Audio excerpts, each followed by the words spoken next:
খিদিরপুরের পুরবাজারে অগ্নিকাণ্ডের পর সেখানে শুধুই হতাশা আর হাহাকার। প্রশ্ন উঠছে, এর দায় কার? বাজার দেখভালের দায়িত্ব ছিল কাদের?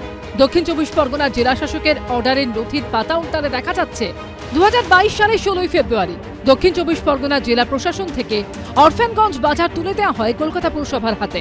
ফলে কলকাতা পুরসভার ভূমিকা নিয়ে এখন প্রশ্ন উঠতে শুরু করেছে। আর সেই প্রশ্ন আরো জোরালো করেছে কলকাতা পুরসভার অধীনস্থ বাকি বাজারগুলির অবস্থা, যার মধ্যে অন্যতম এন্টালি বাজার। আপাত দৃষ্টিতে গোটা বাজার চত্বর সিসিটিভিতে মোড়া থাকলেও ভেতরের হাল যেন একেবারে নড়বড়ে। ব্যবসায়ীদের অভিযোগ, এখানে নামেই রয়েছে অগ্নি নির্বাপন ব্যবস্থা, স্মোক ডিটেক্টর অ্যালার্ম থেকে ফায়ার স্প্রিংকলারের ব্যবস্থাটুকু নেই ভিতরে। অর্থাৎ আগুন লাগলেও তা জানার উপায় নেই কোনোভাবেই। কলকাতা পুরসভার বাজার, সিসিটিভি আছে, কিন্তু এখানে স্প্রিংকলার, স্মোক ডিটেক্টর বা ফায়ার অ্যালার্ম সেগুলো কিন্তু এখানে নেই। পুরো কভার করে চেম্বার বানিয়ে দিয়েছে, গ্যাস চেম্বারের মতন বানিয়ে দিয়েছে। আগুন লাগিয়ে দেবে, একদিন বলবে ব্যবস্থা ছিল না, আগুন লেগে গেছে, পুড়ে যাবে। এক না একদিন তো লাগবেই।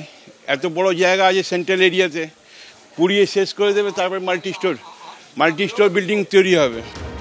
কলকাতা পুরসভার তৃণমূল কাউন্সিলর এবং বাজার বিভাগের মেয়র পরিষদ আমির উদ্দিন ববির বাড়ির একেবারে কাছেই এই বাজার।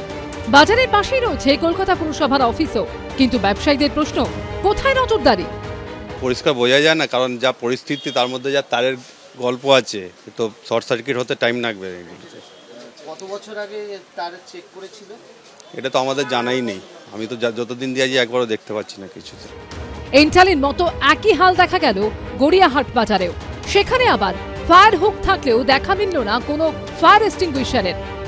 সিলিং এর দিকে তাকাই তাহলে দেখতে পাবো যে স্প্রিংকলার বা স্মোক ডিটেক্টর সেরকম কিছু নেই। এই যে ওঠার সিঁড়িগুলোতে সেখানে কিন্তু প্রচুর বাক্স আমরা যেরকমভাবে দেখতে পাচ্ছি সেগুলো রাখা রয়েছে, প্রচুর বাক্স জড়ো করা রয়েছে। আর এখানে পুরো তারের জঙ্গল। একই ঘিঞ্জি বাজার, তার মধ্যেই আবার সারি সারি হোটেল।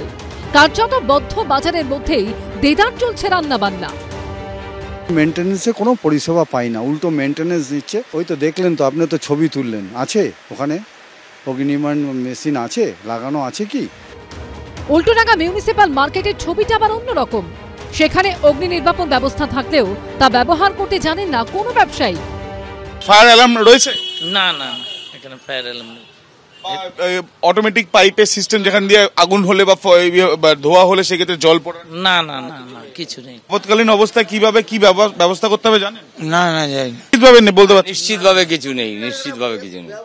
এই বাজারে একাধিক জায়গায় দেখা যাচ্ছে ফায়ার এক্সটিংগুইশার রয়েছে এবং সেখানে কিন্তু 2025 আপ টু ডেট রয়েছে বলা যায়। কিন্তু ব্যবসায়ীদের যেটা বক্তব্য যে এই ফায়ার এক্সটিংগুইশার থাকলেও এটার ব্যবহার হয় কিভাবে, সেই নিয়ে কোনো প্রশিক্ষণ বা সেই নিয়ে কোনো কিছু শেখানো কিন্তু তাদেরকে হয়নি।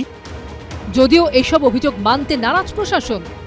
মার্কেটে প্রত্যেক কটা fire extinguisher up to date আছে এবং ওই মার্কেটে দুখানা বড় জলের রিজার্ভার আছে, 24 আওয়ার্স ওখানে সিকিউরিটি গার্ড আছে এবং এজেন্সির মাধ্যমেই আছে সিকিউরিটি গার্ড, তারা সেইগুলো অপারেট করতে জানে।